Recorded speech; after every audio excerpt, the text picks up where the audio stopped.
So capital budgeting లో 2 aspects ఉన్నాయని చెప్పుకున్నాం. అందులో ఫస్ట్ ఆస్పెక్ట్ ఏంటంటే estimation of cash flows, second one ఏమో అప్లికేషన్ ఆఫ్ ది టెక్నిక్స్ అని చెప్పేసి మనం మాట్లాడుకున్నాం. క్యాపిటల్ బడ్జెటింగ్ టెక్నిక్స్ అనేవి ఎవాల్యుయేషన్ కి అప్లై చేస్తామని చెప్పేసి మనం మాట్లాడుకున్నాం అమ్మా. సో అందులో ఫస్ట్ పార్ట్ చూస్తున్నాం estimation of cash flows estimation గురించి మాట్లాడుకుంటున్నాం అమ్మా. సో దాని మీద మనం ప్రాబ్లమ్స్ అనేవి చేసుకుంటూ వస్తున్నాం.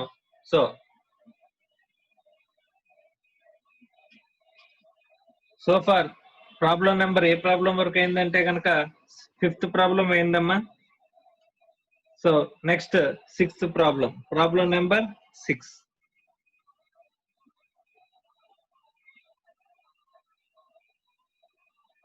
మాక్ష Jain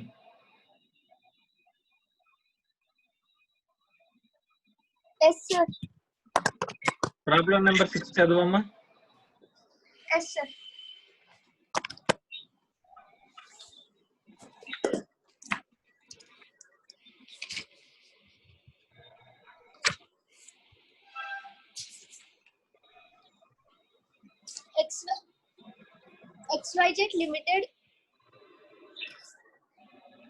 XYZ Limited is trying to decide whether it should replace a manually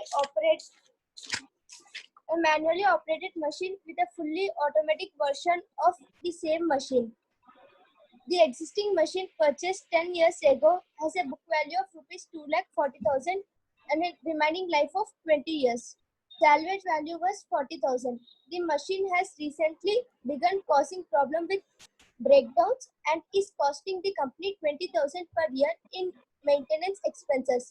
The company has been offered of rupees 1 lakh for the old machine as a trade-in on the automatic model, which has a delivered price before allowance for trade-in of rupees 2,20,000. It is expected to have a 10-year life and salvage value of rupees 20,000. The new machine will require installation modifications costing 40,000 to the existing facilities, but it is estimated to have a cost savings in materials of rupees 80,000 per year. Maintenance costs are included in the purchase contract and are borne by the machine manufacturer. The tax rate is 40%, applicable to both revenue income as well as capital gain or losses. Straight line depreciation over 10 years will be used. Find out the relevant cash flows.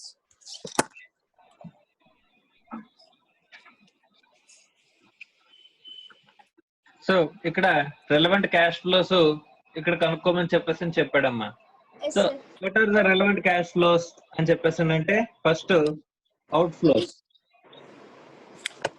Initial cash outflow.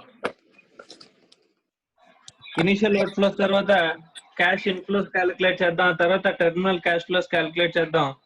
ఇక్కడ total గా ఇక్కడ replacement decision అమ్మా ఇది, లేకపోతే new machinery కొనడం గురించా? Replacement decision అనగానే మనకి ఏం గుర్తు రావాలని చెప్పుకున్నామమ్మా? ఓల్డ్ మెషిన్ కాస్ట్ అని చూసుకోవాలి సార్. అదేనమ్మా, నథింగ్ బట్ ఇప్పుడు రీప్లేస్మెంట్ డెసిషన్ అనగానే మన ఇంక్రిమెంటల్ అన్న వర్డ్ మనకు గుర్తు రావాలని చెప్పండి, గుర్తుందా? So hence it is a replacement కాబట్టి మనం ఏం చూడాలి ఇక్కడ? Incremental methodology. So incremental cash out flows first మనం ఏం చూడాలంటే incremental cash out flows.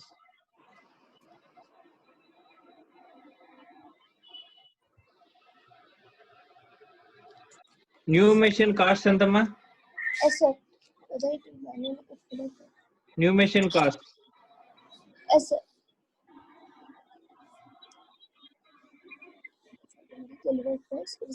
the new machine will require installation modification of figure, but it cost. The company has been offered 1 lakh for the old machine as a trade-in on the automatic model, which has a deliver price before allowance of for trade-in of 2,20,000. అంటే ఇంకా ఈ exchange జరగక ముందు value ఎంత అంట? 2,20,000.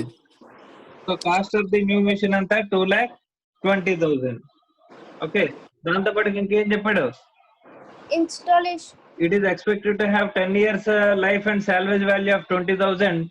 The new machine will require installation modifications costing 40,000. So plus installation entama 40,000. 40,000. Total చేస్తే 2,60,000. Okay, right. So ఇంకేమన్నాడమ్మా? Cost savings 80,000 per year. So అది చూద్దాం. ముందు అవుట్ ఫ్లో గురించి మాట్లాడుకుంటే కనుక, Yes, sir. అవుట్ ఫ్లోస్ గురించి మాట్లాడుకుంటే కనుక new machine cost 2,20,000, installation cost 40,000. ఇదంతా కూడా ట్రేడ్ ఇన్ జరగక ముందు వాల్యూ, అంతే Yes, sir. కదమ్మా. ట్రేడ్ ఇన్ అంటే ఓల్డ్ మిషన్ ఇచ్చేస్తే కనుక మనకి ఇంక్రిమెంటల్ క్యాష్ అవుట్ ఫ్లో ఎంత ఉంటుంది? Trading minus trade in, 1 that is exchange. Exchange price ఎంతమ్మా? 1 lakh, sir. 1 lakh. సో తీసేస్తే 1,60,000. Okay, right. సో నార్మల్ గా ఓల్డ్ మిషన్ కి ఇక్కడ క్యాపిటల్ గెయిన్స్ ఆర్ లాసెస్ మీద ట్యాక్సెస్ ఉన్నాయా లేదా? Capital gains are losses? No, sir. The existing purchase price. Tax rate 40%. Yes, sir. Applicable to both. 40%, sir. 40%. Capital gains are losses మీద 40%, అంతే కదా? అసలు Yes, sir. క్యాపిటల్ గెయిన్ వచ్చిందా, loss వచ్చిందా? Capital gain or loss. The new machine will require 40,000 with cash estimate. మా just 1 minute.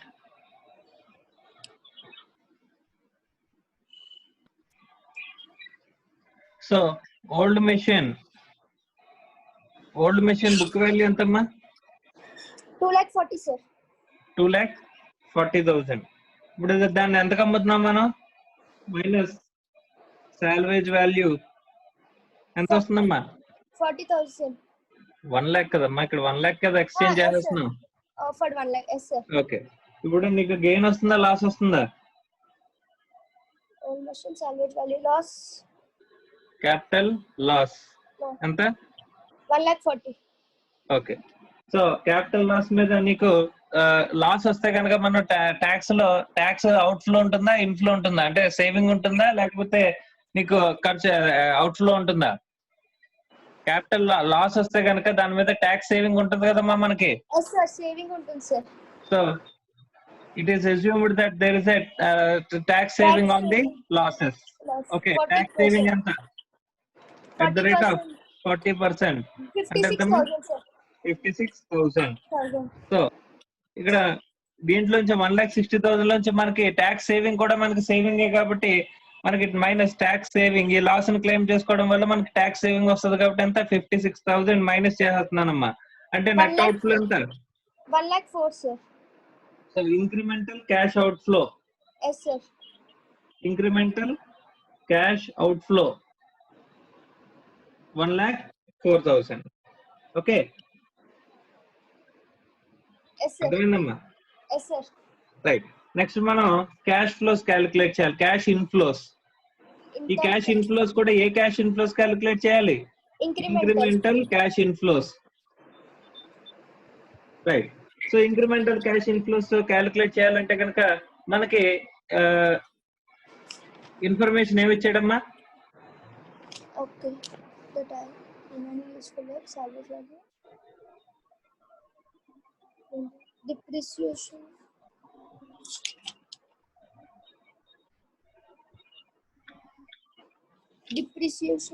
value, straight line depreciation over 10 years. Okay, 10 years depreciation చేయాలి అంటే ముందు పీబీడిటీ అని చెప్పాడమ్మా? ప్రాఫిట్ బిఫోర్ డిప్రిసియేషన్ ట్యాక్సెస్ అని చెప్పాడా?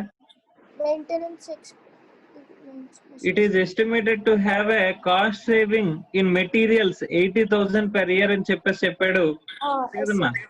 Yes, sir. Yes, sir. ఇక్కడ పైన ఇంకో పాయింట్ చెప్పాడు చూడు, machine has recently begun causing problems with breakdowns and is costing the company 20,000 per year in maintenance expenses అని చెప్పాడమ్మా. Yes, sir. ఓల్డ్ మిషన్ కనుక నువ్వు కంటిన్యూ చేసినట్లయితే నీకు ఎంత ఖర్చు అయ్యేది? 20,000 రూపీస్ మెయింటెనెన్స్ ఎక్స్పెన్స్ ఖర్చు అయ్యేదమ్మా, అంతేనా? Yes, sir. ఇప్పుడు నువ్వు న్యూ మెషిన్ తో రీప్లేస్ చేయడం వల్ల అది నీకు సేవింగ్ ఏదో కాదు ఇప్పుడు. Yes, sir. Saving అవుతుంది, sir. So saving in repairs cost saving ఎంత 20,000. 20,000. Yes, sir. ఓకే, మెటీరియల్స్ లో ఎంత మిగులుతుంది అన్నాడు? 80,000 per year. మెటీరియల్స్ సేవింగ్స్ ఎంత 80,000. sir. ఇదంతా కూడా దేని వల్ల? న్యూ మెషిన్ వల్ల.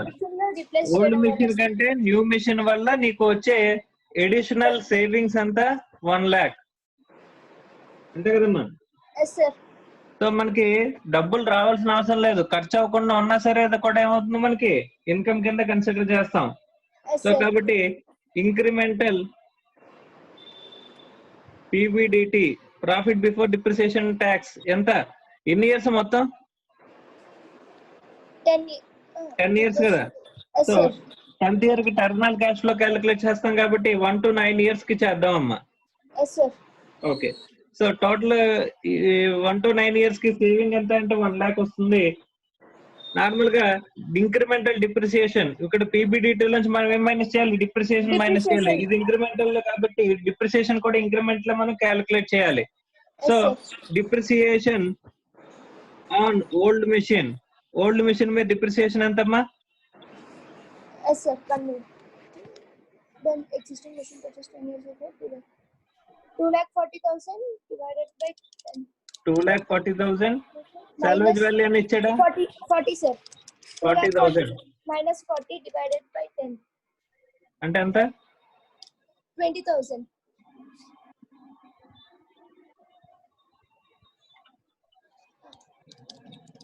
ట్వంటీ ఇయర్స్ అన్నాడు కదమ్మా, రిమైనింగ్ లైఫ్ ఆఫ్ 20 years అని చెప్పేసాను అన్నాడు ఫస్ట్ బుక్. ఇక్కడ Existing purchase. Purchase 10 years ago had a book value of 2,40,000 and remaining life of 20 years. ఇంకా 20 years పని చేస్తుంది కాబట్టి ఇక్కడ 20 తీసుకోవాలి, 10 కాదు. ఎంతమ్మా? 10,000.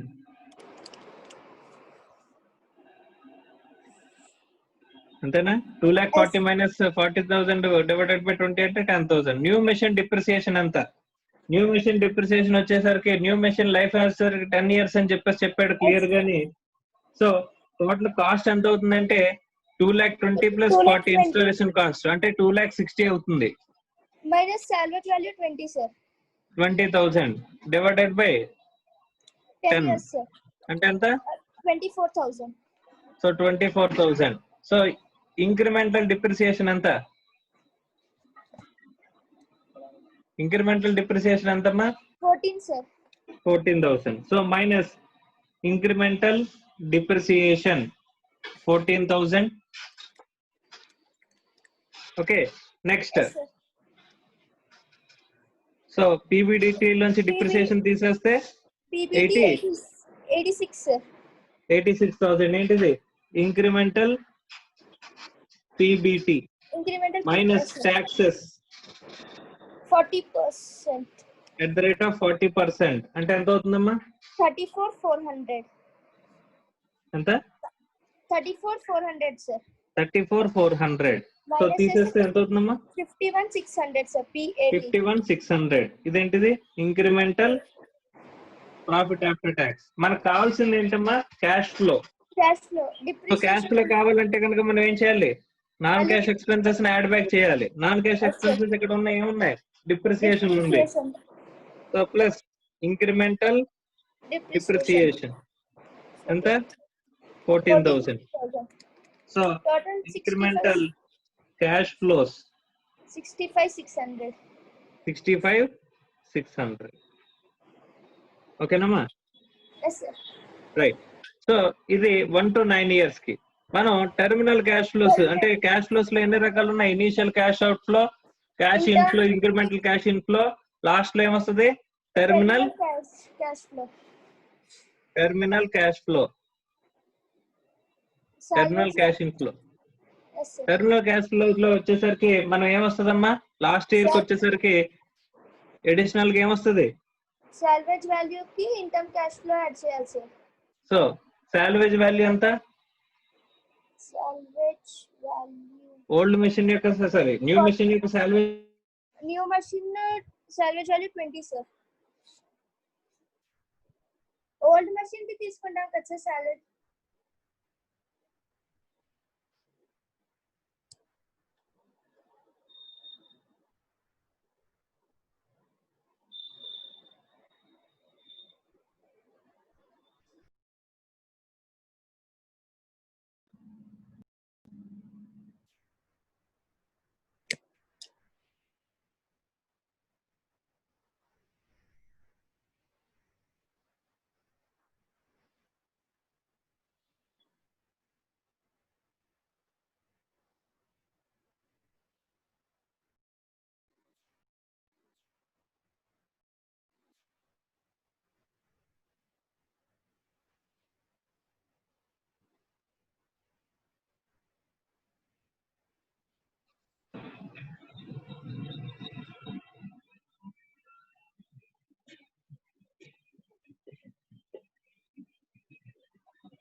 మా వినిపిస్తుందమ్మా చెప్పేది?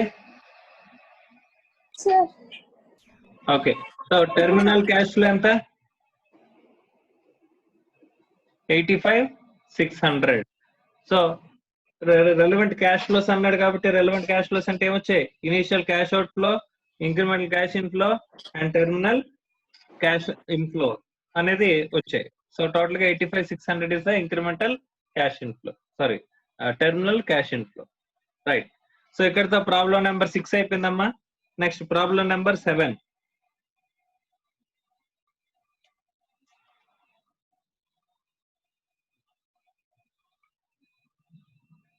మాషిత.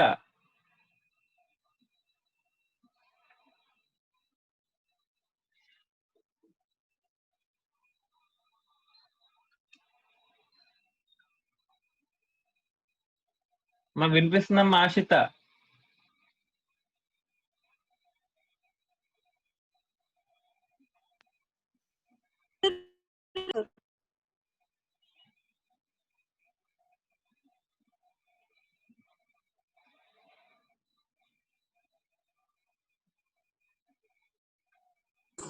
Yes, sir.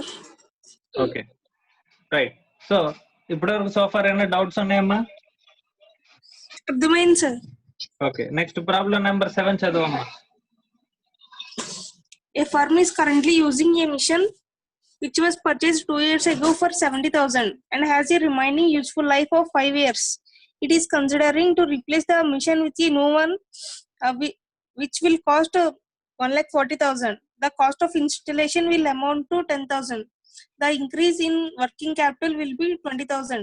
The expected cash flow before depreciation and taxes for both the machines are as follows. First year 30, existing machine 30,000, new machine 50.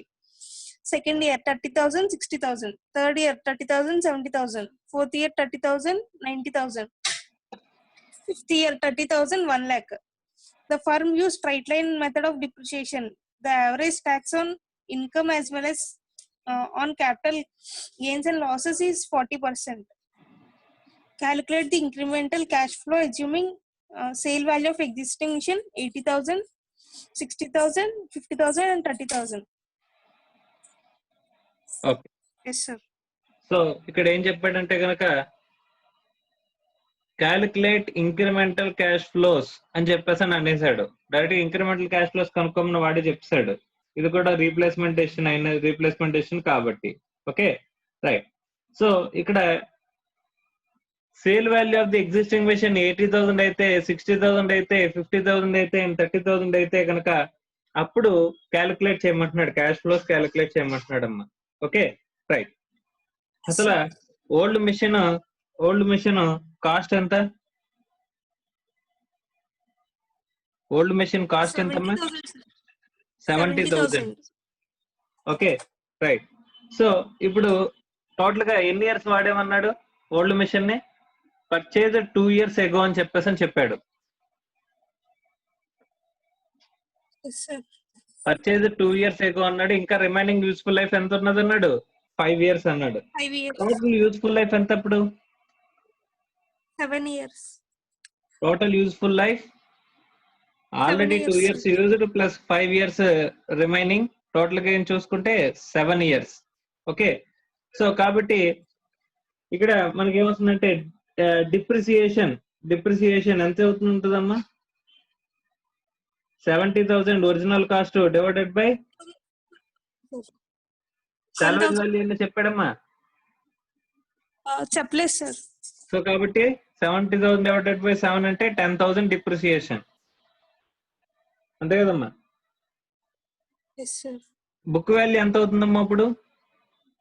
So original cost 70,000, అందులోంచి 2 years అయింది అంటున్నాడు కాబట్టి ఇక్కడ ఎంత అవుతుంది? 70,000 మైనస్ 2 into 10,000, 2 years అయిపోయింది కాబట్టి 20,000 పోతే కనుక బుక్ వాల్యూ ఎంత ఉంటుంది? 50,000, అంతేనమ్మా? సో 50,000 బుక్ వాల్యూ ఉన్న అసెట్ ని మనల్ని సేల్ వాల్యూ ఎంతగా రిజ్యూమ్ చేసుకోమంటున్నాడమ్మా? First 80,000 sir. Sale value of asset, old asset ఎంతకు అమ్మితే ఫస్ట్ కేస్ 80,000, నెక్స్ట్ 60,000, 50,000 అండ్ 30,000. అంతే కదమ్మా చెప్పాడు. Yes, sir. Right. Minus book value. Profit or loss కావాలంటే మనం ఏం చేయాలి? బుక్ వాల్యూని మైనస్ చేయాలి. బుక్ వాల్యూ ఎంత? 50,000. ఇప్పుడే మనం కనుక్కున్నాం. బుక్ వాల్యూ ఎంత ఇచ్చాడు? 50,000. 50,000. సో 80,000 సేల్ చేస్తే కనుక I'm in a position of profit or loss. Profit or loss. First 80,000 sale చేస్తే కనుక నాకు ఎంత మిగులుతుందమ్మా? 30,000 ప్రాఫిట్ లో ఉంటాను. 60,000 సేల్ చేసి ఉంటే 10,000 ప్రాఫిట్. 50,000 సేల్ చేసి ఉంటే నాకు ప్రాఫిట్ లాస్ ఏముండదు. కానీ 30,000 సేల్ చేస్తే మాత్రం 20,000 నాకు ఏమొస్తుందంట? లాస్ వస్తుందంట. Loss. So either tax payable వస్తుందా, ట్యాక్స్ అవుట్ఫ్లో ఉంటుందా, లేదా ట్యాక్స్ సేవింగ్ ఉంటుందా? ట్యాక్స్ సేవింగ్ ఉంటుందా చూద్దాం. ట్యాక్స్ సేవింగ్ నార్మల్ గా ట్యాక్స్ ఎంత అని చెప్పాడు? 40%. 40%. అంటే ఇక్కడ ఎంత అవుతుందమ్మా? ప్రాఫిట్ వచ్చింది కాబట్టి 30,000 ప్రాఫిట్ వచ్చింది కాబట్టి దాని మీద 40% అంటే ఎంత? 12,000 మనకి Tax expense. So tax out flow ఉంటది. 10,000 మీద 4,000 ఉంటది. ఇక్కడ నిల్లు 20,000 మీద మనకి ఇక్కడ ట్యాక్స్ సేవింగ్ ఉంటదమ్మా. ట్యాక్స్ సేవింగ్ అంటే ఎంత? 8,000 అనేది ట్యాక్స్ సేవింగ్ అనేది మనకి ఉంటుంది. Okay right. సో ఇది పక్కన పెడితే ఇప్పుడు మనకి ఆడ అడిగింది ఏంటంటే ఇంక్రిమెంటల్ క్యాష్ ఫ్లోస్ అని చెప్పేసి అని అన్నాడమ్మా. సో ఇంక్రిమెంటల్ క్యాష్ ఫ్లోస్ కనుక్కునేటప్పుడు first incremental cash out flows. Incremental cash out flows. So incremental cash out flows లో ఫస్ట్ మనకి న్యూ మెషిన్ కాస్ట్ ఎంత? 1,50,000, sir. 1 lakh. Installation expenses plus cost, sir. So 1,50,000. First cost వేరుగా రాద్దాం అమ్మ. Cost వేరుగా, తర్వాత ఈ ఇన్స్టాలేషన్ వేరుగా. అమ్మ ఇప్పుడు మనం ఎన్ని సిచ్యువేషన్స్ లో చేయాలమ్మా? ఈ 4 Four, sir. సిచ్యువేషన్స్ లో కూడా మనం ఆడ ఇంక్రిమెంటల్ క్యాష్ ఫ్లోస్ కనుక్కోమన్నాడు కాబట్టి ఈ 4 సిచ్యువేషన్స్ లోనే మనం చేయాల్సి వస్తుంది. ఓకే అంతేనమ్మా? Yes, sir. So incremental cash flows assuming sale value of the existing machine. ఈ 4 కేసెస్ లో ఉండేటప్పుడు మనకి ఇంక్రిమెంటల్ క్యాష్ ఫ్లోస్ అన్నాడు కాబట్టి 4 కేసెస్ లోనే మనం చేయాలి. సో ఇక్కడ కూడా 1,40,000, 1,40,000, 1,40,000. Okay plus installation cost Sir. 10,000, sir. 10,000, 10,000, 10,000, 10,000. Next ఇది cost of the new machine ఎంత టోటల్? 1,50,000. 1,50,000. రైట్. ఇది కాకుండా working capital will be increase in working capital అని అన్నాడు. నువ్వు ఓల్డ్ మిషన్ నుంచి న్యూ మిషన్ కి వెళ్ళడం వల్ల వర్కింగ్ క్యాపిటల్ ఇంక్రీజ్ ఉంటుందంట.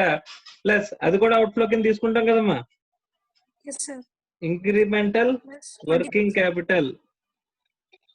వర్కింగ్ క్యాపిటల్ లో కూడా మనకి అవుట్ ఫ్లో కాబట్టి వర్కింగ్ క్యాపిటల్ కి వచ్చేసరికి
రైట్ అమ్మా, వినిపిస్తుందమ్మా?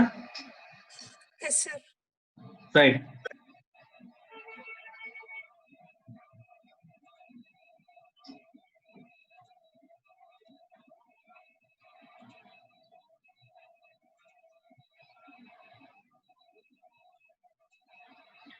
సో 1,75,70,000 ఇదంతా కూడా ఏంటి?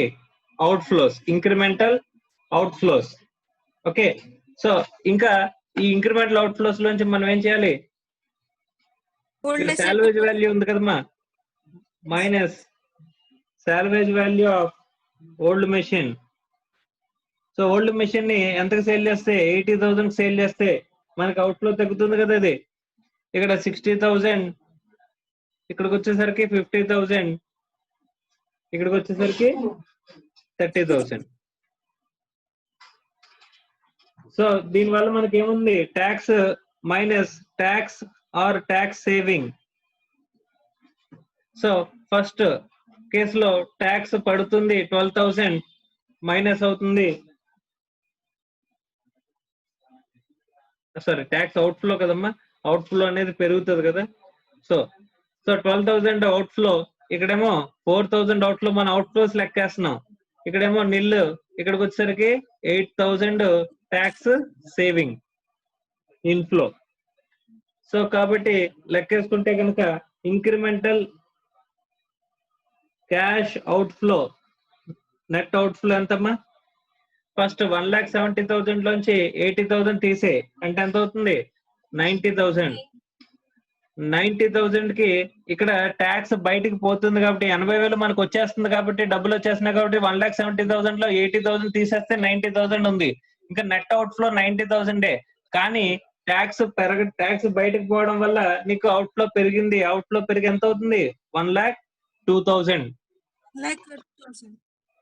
రైట్. సో నెక్స్ట్ ఇక్కడ 1,70,000 లోంచి అవుట్ ఫ్లో, ఇన్ఫ్లో నీకు డబ్బులు ఎంత వస్తున్నాయి? ఓల్డ్ మిషన్ అమ్మడం వల్ల 60,000 వస్తున్నాయి. సో 60,000 తీసేస్తే 1,10,000 ఉంటుంది. 1,10,000 ఇంకో 4,000 పెరుగుతుంది కాబట్టి అవుట్ ఫ్లో 1,14,000. సో ఇక్కడ 1,70,000 లోంచి 50,000 తీసేస్తే నీకు ఎంత వస్తుందమ్మా? 1,20,000. 1,20,000. సో ఇక్కడ 1,70,000 నుంచి రెండు కూడా మనకి ఇన్ఫ్లోసే.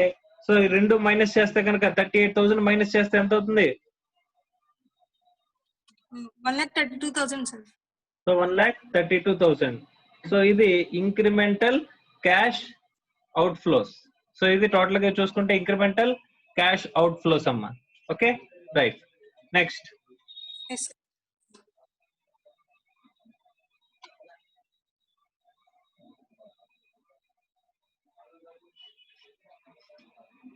Incremental cash inflows. నెక్స్ట్ అంతే కదా, ఇంక్రిమెంటల్ క్యాష్ అవుట్ ఫ్లోస్ ఏంది? Next incremental cash inflows. So incremental cash inflows calculate చేయాలంటే కనుక ఫస్ట్ మనం PBDT తో స్టార్ట్ చేయాలి. So incremental PBDT. సో ఇక్కడ PBDTs ఇచ్చాడు, PBDTs ఇచ్చాడు. Cash flows before expected cash inflows before depreciation and taxes అని చెప్పేసి అని అన్నాడు. So before depreciation and taxes cash flows ఇచ్చాడు. సో కాబట్టి దాన్ని ఏమంటున్నావు? PBDT అని చెప్పేసి అని అనుకోవచ్చు. PBDT of new machine, old machine రెండు విడివిడిగా ఇచ్చాడు. సో న్యూ మెషిన్ ఎంత చెప్పాడమ్మా? 30,000, sir. సో 1, 2, 3, 4, 5 years కి చెప్పాడు. సో న్యూ మెషిన్ కి ఎంత చెప్పాడు? 50,000. 50,000, sir. Second year 60,000. Third year 70,000. 90,000. 90,000. 1 lakh. 1 lakh. PBDT of old machine. మనకి ఇంక్రిమెంటల్ కావాలంటే న్యూ మెషిన్ నుంచి ఓల్డ్ మెషిన్ తీసేయండి. సో ఎగ్జిస్టింగ్ మెషిన్ కి ఎంత చెప్పాడమ్మా? ఎవ్రీ ఇయర్ ఒకటే అమౌంట్ చెప్పాడు. 30,000 చెప్పాడు మనకి.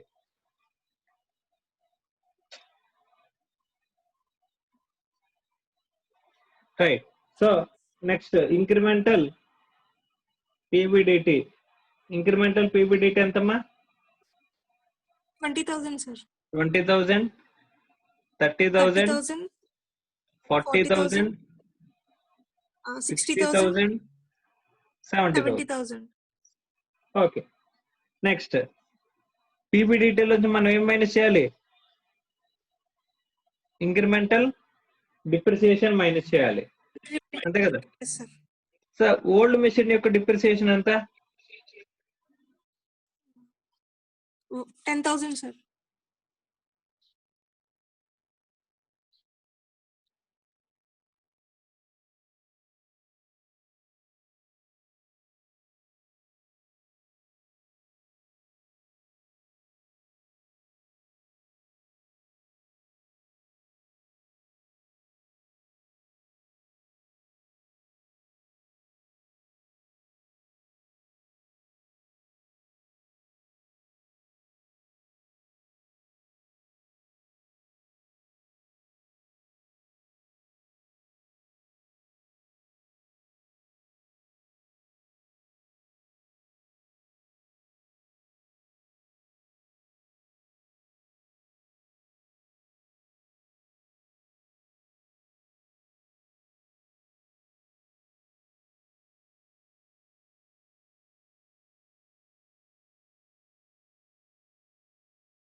అమ్మా చెప్పేది వినిపిస్తుందమ్మా?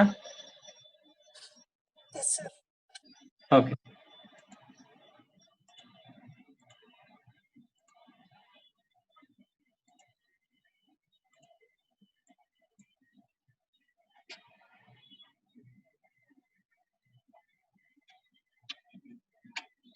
సో ఓల్డ్ మెషిన్ యొక్క డిప్రిసియేషన్ ఎంత అని చెప్పేసి అంటే ప్రీవియస్ గా మనం చూసాం 10,000.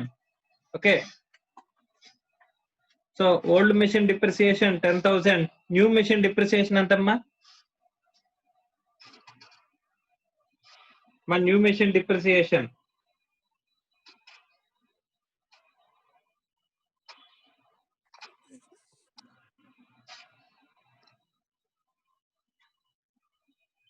Cost of the machine 1,40,000 plus installation cost 10,000, total వేస్తే 1,50,000. Useful life of the asset అంతే చెప్పాడమ్మా, 5 years చెప్పాడు. సో న్యూ మెషిన్ కూడా ఎక్స్పెక్టెడ్ టు ఎంత చెప్పాడమ్మా? సో ఇక్కడ 5 years అనేది ఇచ్చాడు కాబట్టి డైరెక్ట్ గా 5 years అనేది మనం తీసుకుంటున్నాం. Straight line method for depreciation అన్నాడు కాబట్టి, సో ఇక్కడ సాల్వేజ్ వాల్యూ ఏం చెప్పలేదు కాబట్టి 1,50,000 డివైడెడ్ బై 5 వేసాను. సో ఎంత అవుతుంది ఇక్కడ? 30,000 అవుతుంది న్యూ మెషిన్ యొక్క డిప్రిసియేషన్. సో ఇంక్రిమెంటల్ డిప్రిసియేషన్ ఎంత అంటే, ఇంక్రిమెంటల్ డిప్రిసియేషన్ ఎంత అంటే 20,000. సో న్యూ మెషిన్ కేమో 30,000, ఓల్డ్ మెషిన్ కేమో 10,000. ఇంక్రిమెంటల్ అంటే ఎంత? 20,000. సో ఇక్కడ డిప్రిసియేషన్ ఎంత? Incremental depreciation 20,000.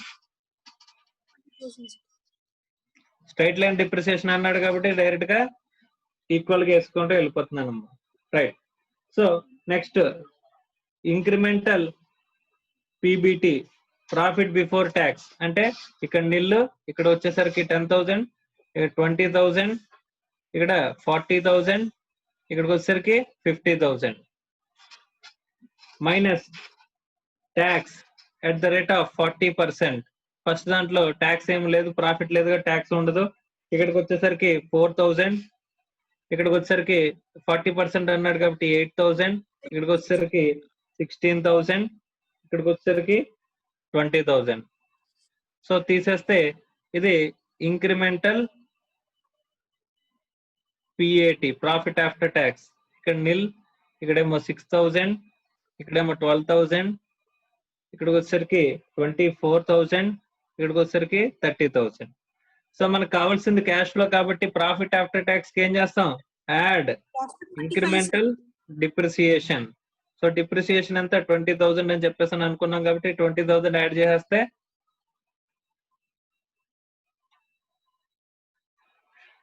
So incremental cash inflows ఎంత 20,000, ఇక్కడికి వచ్చేసరికి 80,000, ఇక్కడికి వచ్చేసరికి 32,000, సారీ ఇక్కడ 26,000 అమ్మా, 26,000, 32,000, 44,000, ఇక్కడికి వచ్చేసరికి 50,000.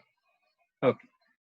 సో లాస్ట్ ఇయర్ వచ్చేసరికి టెర్మినల్ క్యాష్ ఫ్లోస్ వచ్చేసరికి మనకి టెర్మినల్ క్యాష్ ఫ్లోస్ లో నీకు salvage value of the machine చెప్పలా, సాల్వేజ్ వాల్యూ ఏమైనా వస్తుందని చెప్తే అది యాడ్ చేస్తాం. కానీ ఒక విషయం మనకి చెప్పాడు ఏంటంటే వర్కింగ్ క్యాపిటల్ అనేది ఫస్ట్ ఇంట్రడ్యూస్ చేసినప్పుడు మనం ఏం చేసాం, అవుట్ ఫ్లో కింద మనం మాట్లాడుకున్నాం.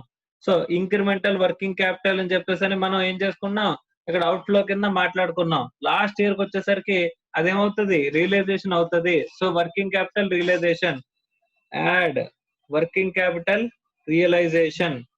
అమ్మా అస్సలు మర్చిపోకూడదమ్మా, గుర్తు పెట్టుకోవాల్సిన పాయింట్, స్టార్ మార్క్ వేసుకుని గుర్తు పెట్టుకోవాల్సిన పాయింట్. ఇక్కడ చేసి ఆపేస్తారు ఇంక్రిమెంటల్ క్యాష్ ఇన్ఫ్లో అని, కానీ వర్కింగ్ క్యాపిటల్ రియలైజేషన్ అనేది లాస్ట్ ఇయర్ లో వస్తుంది. అదంతా ఫస్ట్ మనం ఇంట్రడ్యూస్ చేసింది ఇంక్రిమెంటల్ వర్కింగ్ క్యాపిటల్ 20,000 కాబట్టి లాస్ట్ లో 20,000 రియలైజ్ అవుతుంది. సో టోటల్ గా incremental cash flows, incremental cash inflows అని చెప్పేసానంటే ఇదేమో టెర్మినల్ ఫ్లోస్ ఎంత 70,000, ఇక్కడికి వచ్చేసరికి 44,000, ఇక్కడ 32,000, ఇక్కడ 26,000, ఇక్కడ 20,000. So this is with respect to cash inflows. Cash inflows ఇదేమో terminal cash inflows, terminal cash inflows.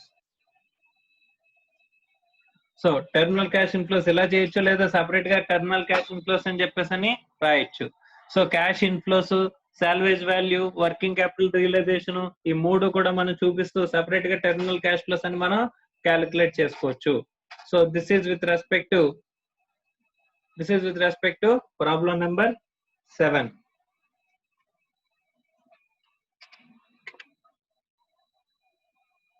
అమ్మా చెప్పేది వినిపిస్తుందమ్మా?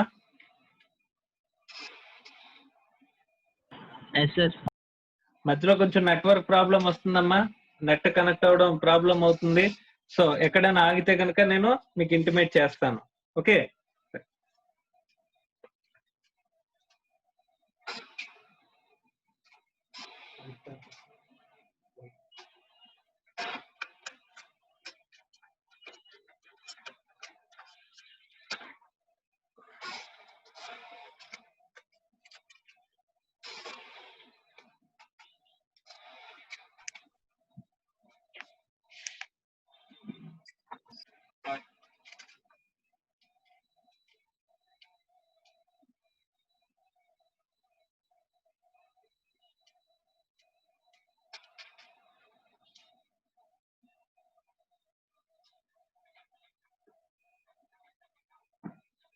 రైట్. సో ఇక్కడి వరకు మనం ఏం చేసామంటే కనుక ఎస్టిమేషన్ ఆఫ్ క్యాష్ ఫ్లోస్ కి వేరియస్ ఎగ్జాంపుల్స్ చూసాం. అసలు ఎస్టిమేషన్ ఆఫ్ క్యాష్ ఫ్లోస్ ఎలా చేస్తామో చూసాం. ఆ తర్వాత ఎస్టిమేషన్ ఆఫ్ క్యాష్ ఫ్లోస్ కి వేరియస్ ఎగ్జాంపుల్స్ అనేవి మనం చూసుకుంటూ వచ్చామమ్మా. సో ఈ ఎస్టిమేషన్ ఆఫ్ క్యాష్ ఫ్లోస్ గురించి మనం మాట్లాడుకున్న తర్వాత, so estimation of cash flows అందులో ఇనీషియల్ క్యాష్ అవుట్ ఫ్లోస్ గురించి మనం మాట్లాడుకున్నాం. తర్వాత రీప్లేస్మెంట్ డెసిషన్ అనుకుంటే కనుక రీప్లేస్మెంట్ అనగానే ఇంక్రిమెంటల్ కనిపించాలని చెప్పేసి అని ఇంక్రిమెంటల్ గురించి క్యాలిక్యులేషన్ గురించి నేర్చుకున్నాం. తర్వాత ఇంటర్మ్ క్యాష్ ఫ్లోస్ గురించి మాట్లాడుకున్నాం.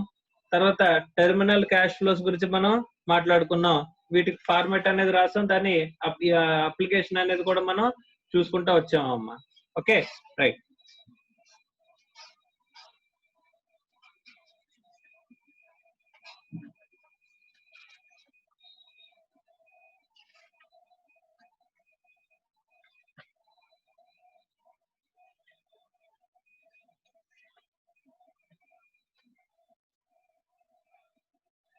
నెక్స్ట్ ఇక్కడ క్యాష్ ఫ్లోస్ గురించి అయిన తర్వాత నెక్స్ట్ టాపిక్ ఏమి ఇచ్చాడంటే black of assets and depreciation అని చెప్పేసి అని అన్నాడు.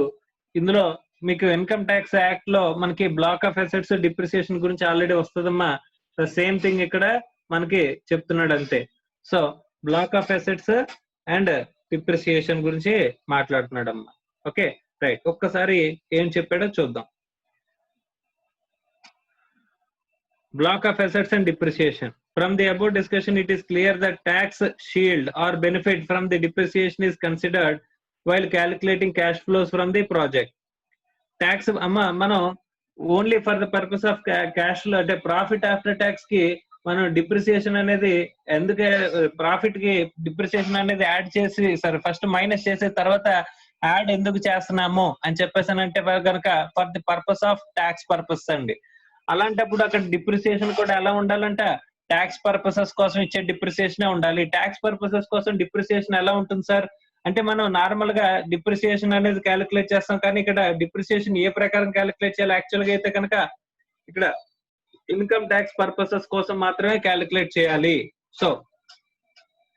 సో ఇక్కడ ట్యాక్స్ ఇన్కమ్ ట్యాక్స్ మైనస్ చేయడానికి కాబట్టి డిప్రిసియేషన్ ఎప్పుడు కూడా ఏది అలౌడ్ అని చెప్పేసానంటే ఏం చెప్తాం, ఇన్కమ్ ట్యాక్స్ యాక్ట్ ప్రకారం ఏదైతే డిప్రిసియేషన్ అలౌ చేస్తామో అదే డిప్రిసియేషన్ ని మనం ఫస్ట్ మైనస్ చేస్తామో ఆ తర్వాత యాడ్ చేస్తాం. ఎందుకంటే ఫర్ ట్యాక్స్ పర్పసెస్ కోసం మాత్రమే డిప్రిసియేషన్ మనం ఈ యాడ్ అండ్ లెస్ అడ్జస్ట్మెంట్ అనేది చేస్తున్నాం కాబట్టి. From the about discussion it is clear that the tax shield or benefit from the depreciation is considered while calculating cash flows from the project. Taxable income is calculated as per the provisions of the income tax or similar act of the country. ఇక్కడ ఏ కంట్రీకి అయితే సంబంధించిన దాంట్లో ఆ కంట్రీకి సంబంధించి చూస్తాం. మన ఇండియాలో అయితే కనుక ఇన్కమ్ ట్యాక్స్ యాక్ట్ అమ్మా. Okay, the treatment of depreciation based on the concept of block of asset, which means a group of assets falling within the particular class of asset. The class of asset can be building, machinery, furniture, etc., in respect of which depreciation is charged at same rate. The treatment of the tax depends on the fact whether the block of asset consists of one asset or several assets అని చెప్పేసి అని అంటున్నాడు. మనకి black of asset కాన్సెప్టే చెప్తున్నాడు అమ్మా, nothing but black of asset concept గురించి మీకు ఇన్కమ్ ట్యాక్స్ యాక్ట్ లో బాగా తెలుసు. ఓకే, ఆ బ్లాక్ ఆఫ్ అసెట్ ఎలా చేసుకోవాలి అండ్ వాటి మీద డిప్రిసియేషన్ ఎలా క్యాలిక్యులేట్ చేయాలి అంటే డిప్రిసియేషన్ అనేది మనం first profit before depreciation and taxes లోంచి మైనస్ చేసేసి ఆ తర్వాత ప్రాఫిట్ ఆఫ్టర్ ట్యాక్స్ కి యాడ్ చేసేస్తున్నాం డిప్రిసియేషన్ ని to arrive at the cash flows arrive అవడానికి. అంటే ఇక్కడ డిప్రిసియేషన్ ఏ పర్పస్ దేనికోసం మనం ఈ యాడ్ అండ్ లెస్ అడ్జస్ట్మెంట్ చేస్తున్నాం అంటే కనుక ఫర్ ట్యాక్స్ పర్పసెస్ కి మనం అడ్జస్ట్మెంట్ కోసం చూస్తున్నాము. అంటే కనుక ఇక్కడ ట్యాక్స్ పర్పసెస్ కోసం అడ్జస్ట్మెంట్ చేసేటప్పుడు ఇక్కడ డిప్రిసియేషన్ కూడా ఏ పర్పస్ కోసం అంటే దేని ప్రకారం ఇవ్వాలి, మనకి డిప్రిసియేషన్ కూడా ఇన్కమ్ ట్యాక్స్ పర్పస్ కోసం ఇవ్వాలి. అమ్మ మనం ఏ ఒక్క కంట్రీ లా గురించో మాట్లాడుకోవట్లేదు, ఏ ఒక్క కంట్రీ యొక్క ఫైనాన్షియల్ మేనేజ్మెంట్ గురించి కూడా మాట్లాడుకోవట్లేదు. It is a universal application. So any country, so ఇక్కడ ఇండియాలోకి వచ్చేసరికి ఇక్కడ ఇన్కమ్ ట్యాక్స్ యాక్ట్ అదే వేరే కంట్రీలో వేరే యాక్ట్ ఏదైనా అవ్వచ్చు.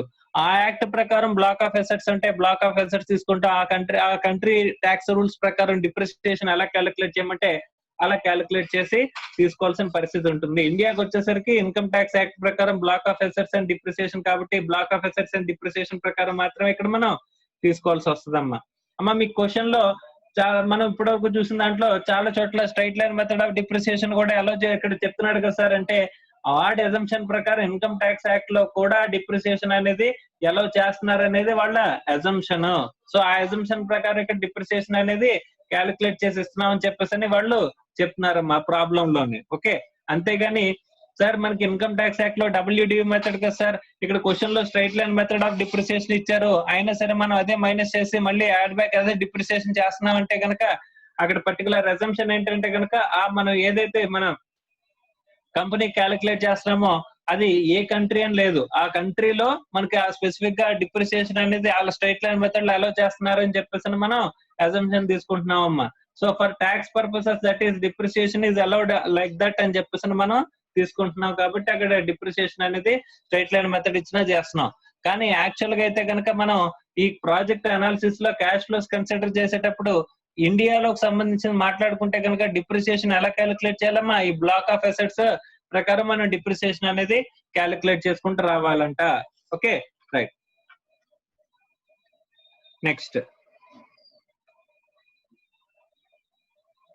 Very important one, exclusion of finance cost principle. అమ్మా exclusion of financing cost principle అంటున్నాడమ్మా.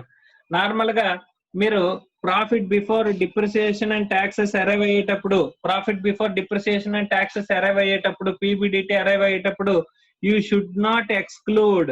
ఏం ఎక్స్క్లూడ్ చేయకూడదంట?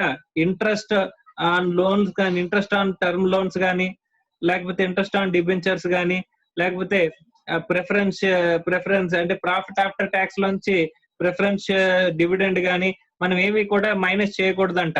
ఎందుకని చెప్పేసానంటే వీళ్ళు క్యాపిటల్ కాంట్రిబ్యూటర్స్, వీళ్ళకి పే చేసేది ఏమైతే ఉంటుందో దాన్ని ఫైనాన్సింగ్ కాస్ట్ అంటాం. ఏమంటాం? వీళ్ళకి పే చేసేదాన్ని ఏమంటాం? Financing cost. ఈ ఫైనాన్సింగ్ కాస్ట్ ని మనం ఇక్కడ క్యాష్ ఫ్లోస్ క్యాలిక్యులేట్ చేసేటప్పుడు ఎక్స్క్లూడ్ చేస్తామంట. While calculating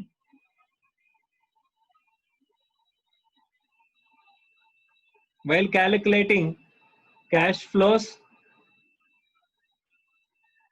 we should exclude, we will not consider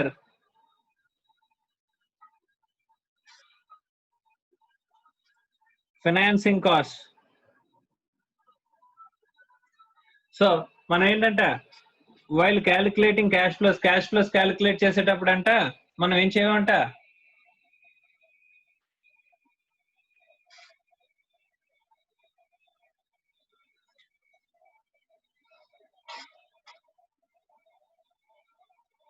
So while calculating cash flows, will not consider financing costs. Financing costs అంటే like interest, preference dividend, equity shares dividend, equity dividend ఇవేవి consider చేయము. ఎందుకు అని చెప్పేసానంటే ఒక simple logic ఉందమ్మా. మనం capital budgeting analysis అనేది చేసి చూపించాము. ఫస్ట్ మనం ఏంటంటే ఇంట్రడక్షన్ లో ఒక ఆస్పెక్ట్ చూసామమ్మా. ఏంటంటే కనుక డిస్కౌంటింగ్. ఏం చేస్తున్నాం? డిస్కౌంటింగ్. క్యాష్ ఫ్లోస్ ని మనం ఏం చేస్తున్నాం? డిస్కౌంటింగ్ చేస్తున్నాం. Cash flows, future cash flows ని మనం ఏం చేస్తున్నాం? ప్రెసెంట్ క్యాష్ ఫ్లోస్ లోకి తీసుకొస్తున్నాం. సో ఫ్యూచర్ క్యాష్ ఫ్లోస్ ని ప్రెసెంట్ క్యాష్ ఫ్లోస్ లోకి తీసుకురావడానికి మనం యూజ్ చేసిన టెక్నిక్ ఏంటి? డిస్కౌంటింగ్. దీనికోసం మనం ఏ రేట్ వాడుతున్నాం? ఒక డిస్కౌంటింగ్ రేట్ వాడుతున్నాం అమ్మా. డిస్కౌంటింగ్ రేట్ అనేది వాడుతున్నాం. ఈ డిస్కౌంటింగ్ రేట్ అంటే ఏంటని చెప్పేసి చెప్పుకున్నాం. It is nothing but WACC అని చెప్పేసి మనం మాట్లాడుకున్నాం. WACC consist of what? Cost of capital providers. So cost of capital providers అందరిది కలిపిన కాస్ట్ అనేది WACC కింద ఉంటుంది. క్యాపిటల్ ప్రొవైడర్స్ అంటే ఎవరు ఉంటారు? ఈక్విటీ హోల్డర్స్ ఉంటారు, ప్రిఫరెన్స్ హోల్డర్స్ ఉంటారు, డిబెంచర్స్ ఉంటాయి, టర్మ్ లోన్స్ ఉంటాయి. ఇవన్నిటిని మనం కలిపితే క్యాపిటల్ ప్రొవైడర్స్ అంటారు. వీళ్ళకి పే చేసే, వీళ్ళకి అయ్యే కాస్ట్ ని WACC అనుకుంటాం. ఈ WACC ని ఏ రేట్ కింద తీసుకుంటున్నాం? మనం డిస్కౌంట్ రేట్ కింద తీసుకుంటున్నాం. To bring the future cash flows into present cash flows. అంటే ప్రజెంట్ క్యాష్ ఫ్లోస్ ని ఈ రేట్ దగ్గర కనుక నేను ఇన్వెస్ట్ చేసినట్లయితే ఫ్యూచర్ క్యాష్ ఫ్లోస్ వస్తాయని చెప్పేసి మనం తీసుకుంటున్నాం. దాన్ని రివర్స్ లో మాట్లాడుకుంటే ఫ్యూచర్ లో నాకు ఈ క్యాష్ ఫ్లోస్ వస్తున్నాయంటే ఈ రేట్ దగ్గర డిస్కౌంట్ చేస్తే కనుక నేను మినిమం ఎంత ఎర్న్ చేయాలి అంటే, మినిమం ఎంత ఎర్న్ చేయాలంటే కనుక ఈ రేట్ దగ్గర ఇన్వెస్ట్ చేస్తే ఈ క్యాష్ ఫ్లోస్ రావడానికి ఇప్పుడు ప్రెసెంట్ నా దగ్గర నేను ఎంత ఇన్వెస్ట్ చేయాలి అంటే, ఫ్యూచర్ లో ఇప్పుడు సపోజ్ నాకు at the end of the year 110 rupees కావాలమ్మా. At the end of the year నాకు ఎంత కావాలి? ఎండ్ ఆఫ్ ఇయర్ 110 రూపీస్ కావాలి. నాకు క్యాపిటల్ ప్రొవైడర్ ఏమన్నాడంటే, అంటే ఎవడైతే క్యాపిటల్ ప్రొవైడర్ ఉన్నాడో వాడు ఏమన్నాడంటే ఐ నీడ్ అట్లీస్ట్ 10% అని చెప్పేసి అని అన్నాడు. సో నాకు 110 rupees at the end of the year కావాలి, 10% దగ్గర నేను ఇన్వెస్ట్ చేయాలి అని చెప్పేసి అని అనుకుంటే కనుక ఇక్కడ నేను ఇప్పుడు ఎంత ఇన్వెస్ట్ చేయాలి, ఈ రోజున నేను ఎంత ఇన్వెస్ట్ చేయాలి అని చెప్పేసి అని అంటే కనుక ఈ రోజున కనుక నేను 100 రూపీస్ ఇన్వెస్ట్ చేస్తే అది 10% ఇంక్రీజ్ అయ్యి, అంటే 1 year లో 10% ఇంక్రీజ్ అయ్యి ఎండ్ ఆఫ్ ది ఇయర్ ఎంత వస్తుంది? 110 అవుతుందమ్మా. సో దీన్ని మనం డిస్కౌంటింగ్ రూపంలో క్యాలిక్యులేట్ చేస్తే ఇక్కడ ఏం చేస్తాం? 110 ఇంటూ 1/1.1 అంటే 1.1 అంటే ఎంత అవుతుంది? 100 వస్తుందమ్మా. సో సింపుల్ గా ఇక్కడ మనం ఏం చేసామంటే డిస్కౌంటింగ్ చేసాం. 10% 110 డిస్కౌంట్ చేస్తే కనుక మనకి 100 వస్తుంది. అంటే ఫ్యూచర్ క్యాష్ ఫ్లోస్ తెలుసు మనకి. Future cash flows, end of the year cash flows తెలుసు. ఇక్కడ ఏ రేట్ దగ్గర డిస్కౌంటింగ్ చేయాలంటే కనుక ఈ రేట్ ని మనం ఏమనుకుంటున్నాం? WACC. మనకి అయ్యే కాస్ట్ ని ఇక్కడ ఈ రేట్ కింద అనుకుంటున్నాం. సో ఈ రేట్ దగ్గర మనకి ఎర్నింగ్స్ రావాలి అనుకుంటే కనుక ఇక్కడ ఎంత ఇన్వెస్ట్ చేయాలని చెప్పేసానంటే that is nothing but present value of the cash flows. ఈ present value of the cash flows ని మన present value of the cash out flows తో ఇన్ఫ్లోస్ ని present value of the cash out flows తో compare చేస్తున్నాము. So that project accept చేయాలా లేదా అనేది డెసిషన్ అనేది తీసుకుంటామని చెప్పేసి చెప్పుకున్నాం అమ్మా. అంటే సార్ నథింగ్ బట్ ఏంటంటే ఇక్కడ discounting rate is covering. Discounting rate దేన్ని కవర్ చేస్తుందంట? ఈ WACC ని కవర్ చేస్తుంది. WACC అంటే nothing but cost of the capital providers అంతా కూడా ఇక్కడ కవర్ అయిపోతుంది. కాబట్టి ఈ ఫైనాన్సింగ్ కాస్ట్ ని క్యాష్ ఫ్లోస్ క్యాలిక్యులేట్ చేసేటప్పుడు మనం కన్సిడర్ చేయకూడదు. అంటే profit before depreciation and taxes అనేది తీసుకునేటప్పుడు ఇంట్రెస్ట్ కాస్ట్ మైనస్ చేసి ఉంటుందా సార్, చేయకుండా ఉంటుందా సార్ అంటే ఇంట్రెస్ట్ కాస్ట్ అనేది మైనస్ చేయకూడదు. ఎందుకంటే కనుక ఈ ఫైనాన్సింగ్ కాస్ట్లు ఏవైతే ఉంటాయో ఆ ఫైనాన్సింగ్ కాస్ట్లు అన్ని కూడా ఎందులో కవర్ అయిపోతాయి? ఈ డిస్కౌంటింగ్ రేట్ లో మనకి కవర్ అయిపోతాయి. ఫ్యూచర్ క్యాష్ ఫ్లోస్ ని ప్రెసెంట్ క్యాష్ ఫ్లోస్ లోకి తీసుకొచ్చే ఈ డిస్కౌంటింగ్ రేట్ లో మనకి కవర్ అయిపోతాయంట. రైట్. సో ఒకసారి చూడండి అమ్మా. Exclusion of the finance cost principle. When the cash flows relating to the long-term funds are being defined, the financing costs of long-term funds, interest on long-term debt to equity dividend should be excluded from the analysis. మన analysis నుంచి ఏం చేయాలి? వీటిని exclude చేయాలి. The interest and dividend payments are reflected in the weighted average cost of capital. ఇందులో cover అయిపోతాయి. weighted average cost of capital cover అయిపోతాయి. It is nothing but ఏంటి? మనకి డిస్కౌంట్ రేట్ అమ్మా. Hence, if the interest on long-term debt and dividend in equity are deducted in defining the cash flows, the cost of long-term funds will be counted twice. అంటే ఒకవైపు నువ్వు discounting వచ్చేసి ఆ తర్వాత ఇక్కడ ఇంట్రెస్ట్ కాస్ట్, ఈక్విటీ డివిడెండ్ ఇక్కడ కూడా consider చేస్తే 2 సార్లు నువ్వు కాస్ట్ ని కన్సిడర్ చేసినట్టుగా తీసుకుంటాం. కాబట్టి ఇక్కడ ఏం చెప్తున్నాడు? You should not calculate, you should not include. ఏం చేయకూడదంటే you should not include financing cost principle. Finance cost ని నువ్వు ఇంక్లూడ్ చేయకూడదు. ఎందుకంటే కనుక the finance cost are covered under the discount rate. So ఈ రోజు నాకు 100 రూపాయలు ఉన్నాయంటే కనుక దాన్ని 10% నేను ఇన్వెస్ట్ చేస్తున్నానంటే 110 అవుతుందని చెప్పేసి అని అనుకుంటే నాకు 110 కనుక మనకు తెలిసినట్లయితే నాకు ప్రాజెక్ట్ లో ఏమొస్తున్నాడో మా ఫ్యూచర్ క్యాష్ ఫ్లోస్ ఇచ్చేస్తున్నాడు, ఎంత వస్తాయని చెప్పేసి నాకు ఫ్యూచర్ క్యాష్ ఫ్లోస్ తెలుసు. నేను ఎంత ఎర్న్ చేయాలనుకుంటున్నాను, ఏ రేట్ దగ్గర ఎర్న్ చేయాలనుకుంటున్నాను, WACC రేట్ దగ్గర ఎర్న్ చేయాలనుకుంటే కనుక అంటే నేను ఆ రేట్ దగ్గర ఇన్వెస్ట్ చేయాలి. ఆ రేట్ దగ్గర ఇన్వెస్ట్ చేయాలంటే కనుక నేను ఎంత ఇప్పుడు ఇన్వెస్ట్ చేయాలి, ఈ రోజు నేను ఎంత ఇన్వెస్ట్ చేస్తే ఆ రేట్ దగ్గర ఇన్వెస్ట్ చేస్తే అప్పుడు నాకు ఫ్యూచర్ క్యాష్ ఫ్లోస్ అనేవి 110 కి ఈక్వల్ అవుతాయి. ఎగ్జాంపుల్ కి చూసుకుంటే కనుక అనుకుంటే కనుక ఇక 10% అనేది ఏంటి? నాకు నేను మినిమం ఎంత ఎర్న్ చేయాలనుకుంటాను మా ప్రాజెక్ట్ నుంచి, ప్రాజెక్ట్ ని యాక్సెప్ట్ చేయాలా లేదా అని చెప్పేసి డెసిషన్ తీసుకునేటప్పుడు నేను ఆ ప్రాజెక్ట్ నుంచి ఎంత రిటర్న్ వస్తే సరిపోతుందని చెప్పేసి అనుకుంటానని చెప్పేసి అనుకున్నాం అంటే కనుక అట్లీస్ట్ నాకు అయ్యే కాస్ట్ ని రికవర్ చేయగలిగితే చాలు. What is the cost? Cost ఏంటి అంటే కనుక మనకి క్యాపిటల్ ప్రొవైడర్స్ కాస్ట్ మన కాస్ట్ కింద ఉంటుందమ్మా. ఆ క్యాపిటల్ ప్రొవైడర్స్ కాస్ట్ అంటే ఏంటి? Nothing but WACC. సో మనకి WACC కవర్ అయితే చాలు అని చెప్పేసి అనుకుంటున్నాం. కాబట్టి ఇక్కడ మనం డిస్కౌంటింగ్ రేట్ దేని కింద తీసుకుంటున్నాం? WACC కింద తీసుకుంటున్నాం. సో WACC కింద డిస్కౌంట్ రేట్ తీసుకుంటున్నాం అంటే కనుక దాని అర్థం ఏంటంటే కాస్ట్ ని ఇక్కడ ఆల్రెడీ మనం ఏం చేస్తున్నాం? ఫైనాన్సింగ్ కాస్ట్ ని అక్కడ కన్సిడర్ చేస్తున్నాం డిస్కౌంటింగ్ ద్వారా. సో మళ్ళీ క్యాష్ ఫ్లోస్ క్యాలిక్యులేట్ చేసేటప్పుడు ఈ ఫైనాన్సింగ్ కాస్ట్ ని కన్సిడర్ చేయాలంటే కన్సిడర్ చేయాల్సిన అవసరం లేదు. ఓకే. సో ఇది వెరీ వెరీ ఇంపార్టెంట్. అంటే మీకు ప్రాబ్లమ్ లో ఎక్కడైనా సరే మీకు ఇంట్రెస్ట్ కాస్ట్ కనుక ఇచ్చినట్లయితే ఆ ఇంట్రెస్ట్ కాస్ట్ ఏమన్నా కనుక మీరు కన్సిడర్ చేసినట్లయితే ఇంట్రెస్ట్ కాస్ట్ ని మనం ఎక్స్క్లూడ్ చేసేయండి, ఫైనాన్సింగ్ కాస్ట్ ని ఎక్స్క్లూడ్ చేసేయండి. Okay, right. Next. So this is with respect to estimation of cash flows అమ్మా. క్యాష్ ఫ్లోస్ ఎస్టిమేషన్ ఇక్కడితో కంప్లీట్ అయింది. మనకి క్యాపిటల్ బడ్జెటింగ్ లో 2 పార్ట్స్ ఉంటాయి అనుకున్నాం. సో అందులో ఏంటంటే ఫస్ట్ క్యాష్ ఫ్లోస్ ఎస్టిమేషన్, రెండోది ఏంటి? Capital budgeting techniques. So next capital budgeting techniques.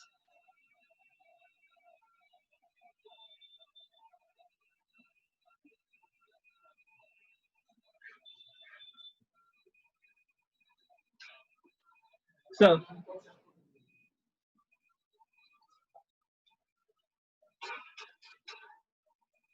Capital budgeting techniques లో మనం ఏమని మాట్లాడుకున్నాం అంటే కనుక non discounting technique,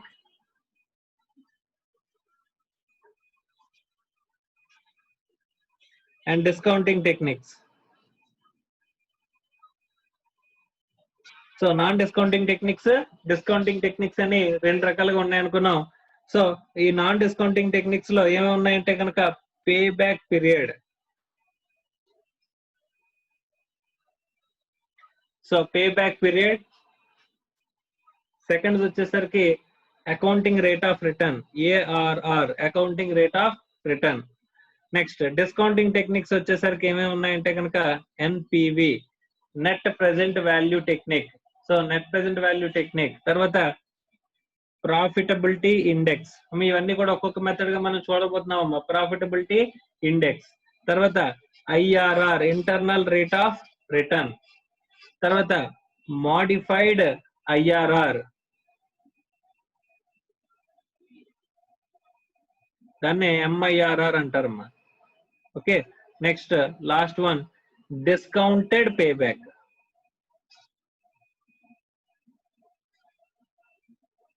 so discounted payback period. So ఇవి మనకి వేరియస్ టెక్నిక్స్ గా ఉన్నాయమ్మా, క్యాపిటల్ బడ్జెటింగ్ టెక్నిక్స్ అనేవి. సో ఈ క్యాపిటల్ బడ్జెటింగ్ టెక్నిక్స్ అనేవి మనం ఫస్ట్ ఒకసారి చూద్దాం. So capital budgeting techniques are of 2 types, traditional, non discounting, తర్వాత time adjusted discounting. So non discounting అంటే ఏమున్నాయి, payback period, accounting rate of return. అదే డిస్కౌంటింగ్ అంటే NPV, profitability index, internal rate of return IRR, modified internal rate of return MIRR, discounted payback. ఇలా మనకి various alternatives మనకి ఇక్కడ discounting capital budgeting techniques అనేవి మనకి ఉన్నాయంట. ఓకే,